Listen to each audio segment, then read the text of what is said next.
Začetki centra segajo v leto 1936, ko so se v Štralovem gradu v Stari Loki naselili prvi slepi in slabovidni stanovalci.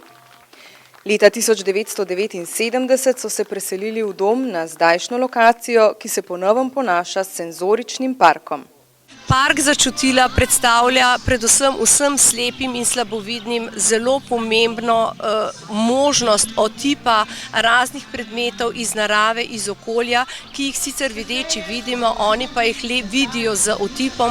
Zato smo prišli do te, da je skupaj s projektantom, arhitektom krajinske arhitekture gospodom Urbanom Švegljem in pa seveda na prvotno pobudo Zavoda za kulturno dediščino gospod Petro Jernejc-Babič.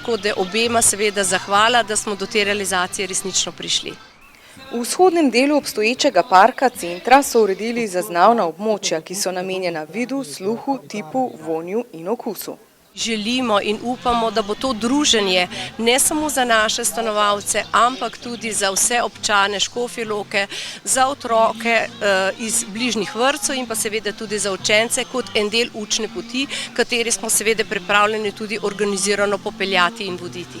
Odprtje tega parka opozarja širšo javnost na to, da živimo v družbi zelo različni ljudje, da ima vsak neke težave in med njimi smo tudi ljudje z težavami, z slepoto in slabovidnostjo.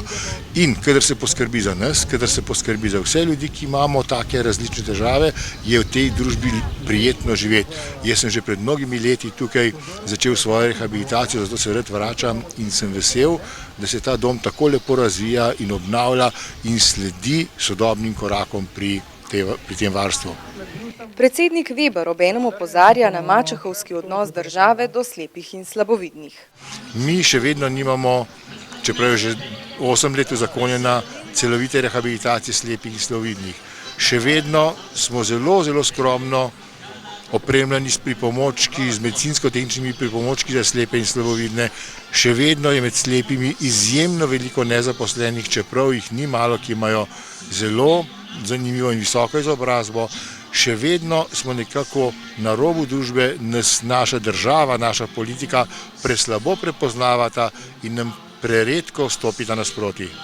Odprtje parka so pospremili z vsakoletnim piknikom s stanovalci centra ter njihovimi svojci in prijatelji. To je že naš tradicionalni piknik, ki smo ga poimenovali kar družinski piknik, kajti 220 družin, če temu tako rečemo, kot imamo stanovalcev, se v enem dnevu zbere v tem prečudovitem grajskem parku, kjer se družimo in pa doživljamo tudi zelo lepe trenutke. Park je prečudovit.